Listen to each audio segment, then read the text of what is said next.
అని నిన్న కూడా మనం మాట్లాడాం. నిన్న సాయంత్రం ఆయన బయటకు వచ్చారు, నేను అది చూసా telecast, live telecast. Ambati Rambabu అలాగే సాక్షి విలేకరు ఒక ఆయన వీళ్ళు వెళ్ళారు. ఎక్కువగా వైసీపీ వాళ్ళందరూ కూడా అక్కడ అయ్యారు. ఆయన వచ్చారు, కొంత ఉద్వేగానికి కూడా ఆయన గురయ్యారు. అప్పటికే మీడియా మిత్రులందరూ కూడా అక్కడ మైకులతో అదంతా ఉన్నారు. సో అంబటి రాంబాబు ఏమో అన్నారు, మీ స్టేచర్, మీ ఇమేజ్ ఇంకా పెరిగింది, మీరేమీ బాధపడాల్సిన అవసరం లేదన్నట్టుగా ఆయన అన్నారు. కొమ్మినేని శ్రీనివాసరావు మటుకు జాగ్రత్తగా ఉన్నారు అక్కడ, ఎక్కువగా దాని ఏదో సెలబ్రేషన్ లాగానో ఇంకో విధంగా కాకుండా కొంత ఉద్వేగంలో ఉన్నారు. మీడియా అడిగినప్పుడు ఆయన ఒకటే చెప్పారు, నాకు అంటే లోకల్ కోర్టు షరతులు పెడుతుందని చెప్పారు కదా, మీరు చెప్పి 4 షరతులు పెట్టారు వాళ్ళు. ఏంటనమాట, ఒకటి, ప్రతి 2-4 శనివారాల్లో ఇక్కడికి వచ్చి మా దగ్గర హాజరు వేయించుకోవాలి, అంటే ఉన్నాననేది మీరు చెప్పాలి. అదే తుళ్ళూరు పోలీస్ స్టేషన్లో సంతకం చేయాలి. మూడవది, మీరు ఇల్లు మారేటైతే మాకు ఆ వివరాలు తెలియజేయాలి, అంటే మీ అడ్రస్సు, మీ పర్మనెంట్ అడ్రస్ ఏదో దాని ఐడితో సహా మాకు ఇవ్వాలి. విదేశాలకు మటుకు వెళ్ళేటుంటే అనుమతి తీసుకొని వెళ్ళాలి. అంటే కొన్ని ఇంకోటి వ్యాఖ్యలు చేయకూడదు, ఈ దీని మీద కానీ వివాదాస్పదమైన వ్యాఖ్యలు చేయకూడదు అన్నటువంటి అంశం చెప్పారు. షో చేసుకోవచ్చు, కానీ కొమ్మినేని అక్కడ చెప్పినట్టుగా నా అడ్వకేట్తో మా అడ్వకేట్తో మాట్లాడాకే నేను ఏదైనా స్పందిస్తానని ఆయన అన్నారు. అది సరైందే. ఇప్పుడు నేను చాలా విషయాలు మాట్లాడాను, ఇవి పర్వాలేదు, ఆయనకి ఏం లేదు అనుకునే వాళ్ళు ఉండొచ్చు, అది వివాదాస్పద వ్యాఖ్య అనే వాళ్ళు ఉండొచ్చు. ఇప్పుడు ఒక చర్చ అన్న తర్వాత, జర్నలిస్ట్ అన్న తర్వాత అనేక విషయాలు వస్తాయి. వివాదం కానిది ఏది ఉంది వర్మ, అసలు కాదేది కవితకు అనర్హం అన్నట్టుగా విమర్శ వివాదం కాకుండా ఉండే అవకాశం లేదు. కాబట్టి కొంచెం జాగ్రత్తగానే ఆయన ఈ షో చేసుకోవచ్చు, చేసుకోమనే కదా సుప్రీంకోర్టు చెప్పింది. ఆయన మళ్ళీ షో చేస్తేనే సుప్రీంకోర్టు తీర్పు సార్థకం అవుతుంది, బెయిల్ కూడా సార్థకం అవుతుంది.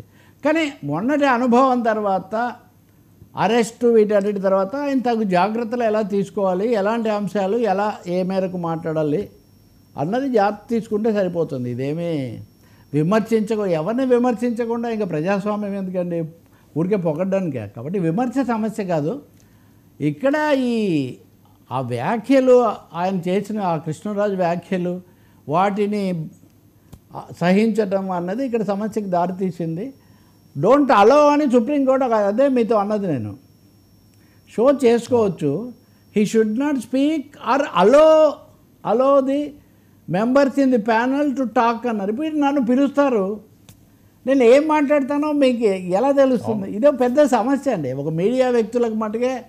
పైగా మీరు కూడా రెగ్యులర్ చేస్తుంటారు కాబట్టి మీ వంటి వ్యక్తులకి ఇది అర్థమవుతుంది. బట్ ఆయనకు బాగా అనుభవము, అన్ని శిబిరాలు కూడా చూసినవాడు కాబట్టి ఆరోగ్యం అవి జాగ్రత్తగా చూసుకొని ఈ నిబంధనల ప్రకారం చేస్తారని మనం ఆశించాలి. రెండోది, నా సూచన, వైసీపీ వాళ్ళు దీన్ని జర్నలిస్ట్ కోణంలో అన్నా చూడాలి, రాజకీయ కోణంలో అన్నా చూడాలి. ఈ రెండింటిని కలగాపులగం చేస్తే మటుకు అది ఏమీ తీరం చేర్చదు. రాజకీయంగా ఇప్పుడు అంబటి రాంబాబు మీద ఏదైనా చేస్తే, లేదు ఇప్పుడు ఇందాక మనం మాట్లాడిన పేరుని మిథున్ రెడ్డి, చెవిరెడ్డి, భాస్కర్ రెడ్డి, వీళ్ళందరూ రాజకీయ నాయకులు. ఆ కేసులు పాలనా సంబంధమైన వ్యవహారాలు, రాజకీయ సంబంధమైన వ్యవహారాలు. ఇది అలా వెళ్ళలేదు కదా, సుప్రీంకోర్టు రాజకీయ కోణంలో ఇవ్వలేదు. సో కాబట్టి ఆయన కూడా స్పందనలో కొంచెం ఆ జాగ్రత్త తీసుకుంటున్నారు, అది తీసుకోవడం కూడా మంచిదే. ఇంకొకటేమో ఈ విద్వేషాలు, ఉద్రేకాలు పెరిగున్న రాష్ట్ర రాజకీయ వాతావరణంలో సంయమనం పాటించటం, అందరినీ కూడా ఏమనాలి, ఎవరు విమర్శలో తగ్గక్కర్లేదు, నాకే అలవాటు లేదు. కానీ అదే సమయంలో విమర్శగా ఉండడం తప్ప అది వివాదాస్పదం కాకుండా ఎలా చూడాలి అది ఆలోచించాలి. ఎలా జరుగుతుందో ఆయనే చూపించాలి. ఎందుకంటే వాళ్ళ యాజమాన్యం, ఆయన ఒకటైతే స్పష్టంగా చెప్తున్నారు, నిన్న కూడా చెప్పారు, వాళ్ళ యాజమాన్యము భారతీరెడ్డి గారు వాళ్ళకు కృతజ్ఞతలు అవన్నీ కూడా ఆయన చెప్తున్నారు. కాబట్టి యాజమాన్యం ఆయన కలిసి అది ఎలా నిర్వహించాలి, ఎలాంటి పరిమితులు లేదా ఎలాంటి పద్ధతులు పాటించాలి అవి నిర్ణయించుకోవాల్సి ఉంటుంది. సార్, ఫోన్ ట్యాపింగ్ రగడని ఈ రకంగా చూడాలి. ఇదొకటి తెలంగాణ రాజకీయాల్లో ఫోన్ ట్యాపింగ్ ఒకటైతే ఇది సరిహద్దులు దాటి ఆంధ్రప్రదేశ్కి కూడా పాకుతుంది. ఫోన్ ట్యాపింగ్లో నిన్న విదేశాల నుంచి ఆ ప్రభాకర్ రావు ఆయన వచ్చారు, ఆయన చెప్పేశారు, ఉన్నాయా మీ దగ్గర మేము రాజకీయంగా ఆదేశాలను బట్టి మేము చేసాము అనే మాట ఆయన చెప్పారు అని చెప్పి స్పష్టంగా చెప్తున్నారు.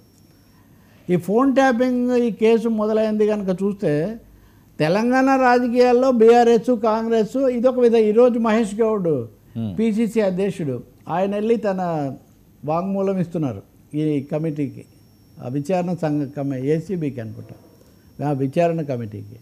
ఇలా అనేక మంది కాంగ్రెస్ వాళ్ళు ఇతర పార్టీల వాళ్ళు ఇస్తున్నారు. కవిత ఫోన్ ట్యాప్ చేశారు.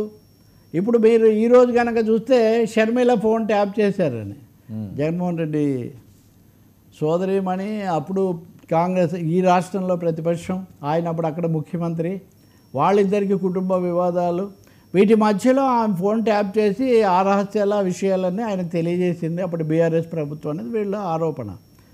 అంతకంటే తీవ్రమైంది ఫోన్ ట్యాపింగ్ అనే సమస్య అస్సలు మొట్టమొదటి ఎప్పుడు వచ్చింది, రేవంత్ రెడ్డి కేసు అప్పుడు వచ్చింది.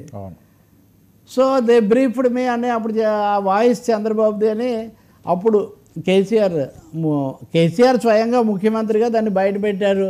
బ్రహ్మ రుద్రాదులు వచ్చినా నేను కాపాడలేడు చంద్రబాబు అని ఆయన ఆ రోజు మాట్లాడిన అందరూ చూశారు. అప్పుడు ఆయనకు కమ్యూనికేషన్ సలహాదారుగా ఉన్నటువంటి పరకాల ప్రభాకర్, మీరు అది ఎలా తెలుసుకున్నారు, మీరు ట్యాప్ చేశారా అని ఆయన ప్రశ్నించారు. ఇది ఉత్తరోత్తర చాలా సంచలనాత్మకమైన సమస్యగా మారింది. ఫోన్ ట్యాప్ చేయడం ఒకటైతే, ట్యాప్ చేశారంటే మాట్లాడి ఉండాలి కదా, మాట్లాడి ఉంటే సంబంధం ఉందని కదా. కాబట్టి అందరూ దీన్ని సర్దుకున్నారు. హఠాత్తుగా చంద్రబాబు నాయుడు అమరావతికి వెళ్ళిపోయారు. ఇంకా తర్వాత కథ మారింది. తెలంగాణలో రేవంత్ రెడ్డి ప్రభుత్వం వచ్చిన తర్వాత అప్పుడు ఎవరికీ తెలియదు, అంటే కేసీఆర్ రాజ్యమే ఉంటుంది అనే భావన తప్ప ఇక్కడ రేవంత్ రెడ్డి ఆ అంశంలో కూడా పరోక్ష ప్రభావం ఉన్నటువంటి రేవంత్ రెడ్డి ముఖ్యమంత్రి దాన్ని తీగలాగితే డొంకంతా కదిలినట్టు అది లాగుతారని ఎవరు భావించలేదు. నిజంగా ఈ కేసు మీద ఎక్కువ జరగాలి. పౌర స్వేచ్ఛ అంటున్నారు, భావ ప్రకటన మాట్లాడడం కాదు, మా ఫోన్లో మేము మాట్లాడుకుంటే కూడా గుట్టలు ట్యాప్ చేశారు అనే విషయం చెప్తూ ఉంటే ఇంకో సమస్య తెలుసా, ట్యాప్ ఎవరికి చేశారు, ఎందుకు చేశారు, ఇదంతా నమోదు చేయాలి, చేసిన దాన్ని కూడా రికార్డ్ చేయాలి. కానీ మేము అవన్నీ ధ్వంసం చేశామని చెప్తున్నాడు ఆయన విదేశాల నుంచి వచ్చి. కాబట్టి ఎవరు నాకు తెలుసు ఆ రోజుల్లో అంటే మరీ ఎక్కువ కాదు, ఒక 5-6 ఏళ్ల కిందటట్లా వాట్సాప్ ఫోన్లు తప్ప మామూలు ఫోన్లు మాట్లాడడానికి జనం భయపడ్డం అనే వాతావరణం ఇప్పటికే వచ్చింది. వాట్సాప్ ఫోన్లకు కూడా ఎంతవరకు భద్రత ఉంటుంది అనేది కూడా ఇప్పుడు సందేహంగా ఉంది.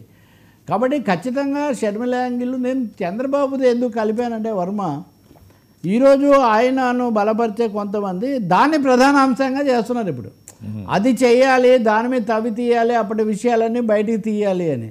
అప్పుడు బయటికి తీస్తే దాన్ని అప్పుడు